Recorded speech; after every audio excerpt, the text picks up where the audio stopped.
বিসমিল্লাহ। প্রথম প্রশ্ন, এক ভাই প্রশ্ন করেছেন, আমি অনেক সময় শয়তানের ধোকায় পড়ে আল্লাহকে নিয়ে খুব বেশি চিন্তা হয় এবং প্রিয় নবীজির হাদিস শোনার পরও নবীজিকে নিয়েও শয়তান মাঝে মধ্যে বাজে চিন্তা ঢুকিয়ে দেয়।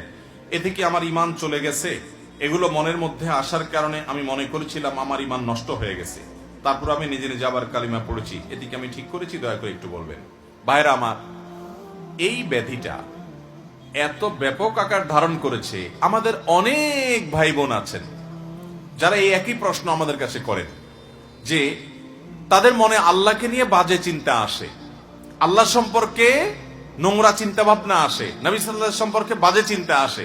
আপনি চিন্তা করুন তো, এই রোগটা যার মধ্যে আসে, এই আশাটা সেই লোকটাকে যদি অস্থির করে দেয়, তাহলে বুঝতে হবে এই লোকটা আসলে ঈমানদার, তার পেরেশান হওয়ার কোনো কারণ নেই।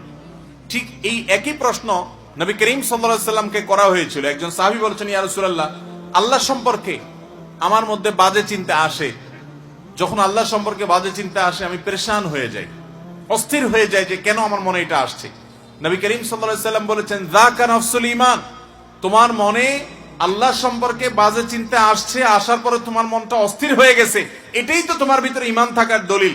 কারণ খালি ঘরে চোর আসে না, যেই ঘরে টাকা পয়সা জিনিসপত্র থাকে ওখানে চোর যায়। তোমার মনের ভিতরে শয়তান এসে তোমার ভিতরে যেহেতু ঈমান আছে, এই জন্য বাজে চিন্তা ঢুকাচ্ছে, তোমার ঈমান নষ্ট করার চেষ্টা করছে। তুমি সেটা টের পেয়ে গেছো, অস্থির হচ্ছ, পেরেশান হচ্ছ, এর মানে হলো তোমার ভিতরে ঈমান আছে। এটা ঈমান থাকার প্রমাণ, তোমার টেনশনের কারণ নাই, বরং আল্লাহ শুকর আদায় করবা আর এটাকে একেবারেই আমলে নিবা না।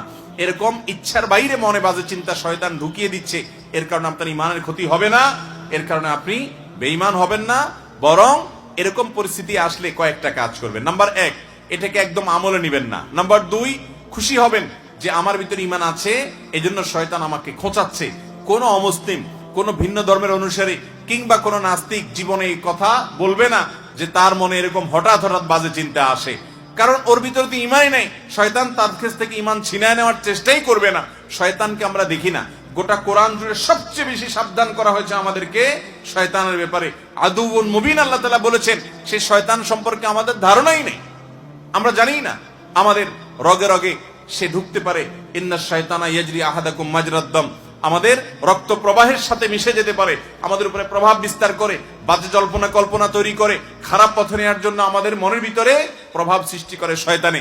এই শয়তান সে কিন্তু কোনো ওই যে শয়তানের অনুসারী, শয়তানের গোলামের মধ্যে পাবেন না, তার মধ্যে শয়তান থাকে না। ঈমানদারের মনে বাজে চিন্তা আসে, এই কথা চিন্তা করে আল্লাহ শুকর আদায় করবেন। তাহলে প্রথম কাজ হলো এটাকে পাত্তা দিবেন না, এর কারণে আপনার ঈমান ক্ষতি হবে না। দ্বিতীয় কাজ হলো আল্লাহ শুকর আদায় করবেন, আমার মধ্যে ঈমান আছে দেখেই আমার মধ্যে এগুলো আসছে, নবীজি বলেছেন সেটা।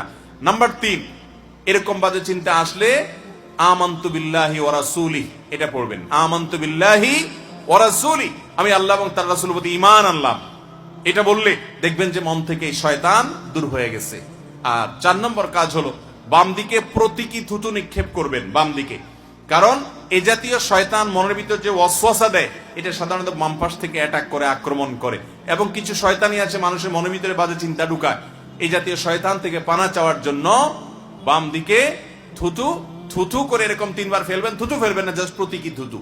তাহলে এই কাজগুলো যদি করেন, সেই সাথে আল্লাহর কাছে সবসময় পানা চাইবেন। ভাইরা আমার, আমরা এমন একটা সময় আছি, আখিরি জামানা, চতুর্দিক থেকে ফিতনা, ঈমান ধরে রাখা জ্বলন্ত কয়লা হাতে রাখার চাইতে কঠিন হবে। সেরকম একটা সময় আমরা অনেকটা পার করছি ভাইরা। এক এক ভাবে এক একজনের ঈমান নষ্ট হয়ে যাবে। কত মানুষ কত জায়গায় ঈমানকে বিলিয়ে চলে আসবে, কেউ খেলার নামে, কেউ সম্পদ আহরণের নামে, কেউ নিজের ভোগ বিলাসের নামে, এক একজন এক একটার নামে ঈমানকে শেষ করে দিয়ে আসবে, সে টেরও পাবে না। ইউসবিহুর রাজুলু মুমিনা ওয়া ইউমসি কাফিরা, সকালবেলা ঈমানদার থাকবে, সন্ধ্যায় বেঈমান হয়ে যাবে। আও ইউমসি মুমিনা ওয়া ইউসবিহু কাফিরা, সন্ধ্যায় ঈমানদার থাকবে, সকালে বেঈমান হয়ে যাবে, টেরও পাবে না। কচুর পাতার পানির মতো হয়ে যাবে ঈমান। জ্বলন্ত কয়লা রাখা যত কষ্টের হবে, ঈমানের উপরে টিকা তত কঠিন হবে। এরকম জটিল একটা পরিস্থিতির মধ্যে আমরা আছি। আমাদের ছেলে মেয়েরা, তাদের জন্য ভবিষ্যৎটা আরো কঠিন হয়তো হবে। তো এই জন্য আল্লাহর কাছে ভাই চোখের পানি ফেলে পানা চাইতে হবে, আল্লাহ আপনি আমাকে হেফাজত করেন। একটি দোয়া নামাজের শেষ বৈঠকে সবসময় পড়বেন ভাই। নবী করিম সাল্লাল্লাহু আলাইহি সাল্লাম পড়তেন খুব গুরুত্বের সাথে। দোয়ায়ে মাসুরার জায়গায় আল্লাহুম্মা ইন্নী যালামতু নাফসি যুলমান কাসীরা যেটা আমরা পড়ি, এটাও হাদিসে আছে।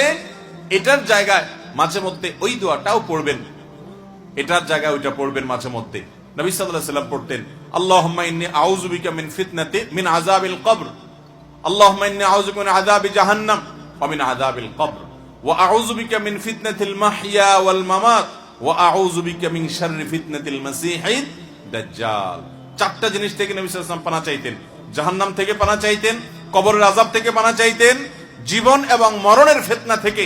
দুনিয়াতে যত রকমের ফিতনা আছে, এই যে মনের ভিতরে বাজে চিন্তা ঢুকাচ্ছে শয়তান একটা ফিতনা, এই ফিতনা থেকে পানা চাইতেন।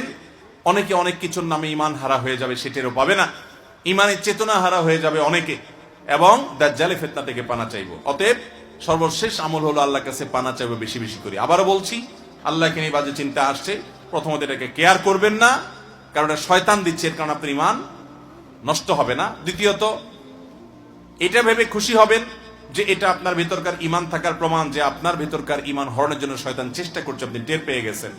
নবী সাল্লাল্লাহু আলাইহি সাল্লাম এর হাদিস অনুযায়ী যাকা নফসুল ঈমান, এটাই ঈমানের আলামত। অতএব আপনি এটা ভেবে খুশি হবেন, দেখবেন শয়তান দৌড়ের উপরে থাকবে। নাম্বার 3, এরকম জল্পনা কল্পনা আসলে আমানতু বিল্লাহি ওয়া রাসূলি পড়ে ঈমানকে নবায়ন করে ফেলবেন সাথে সাথে। নাম্বার 4, বাম দিকে থুতু প্রতীকী দিকে নিক্ষেপ করবেন।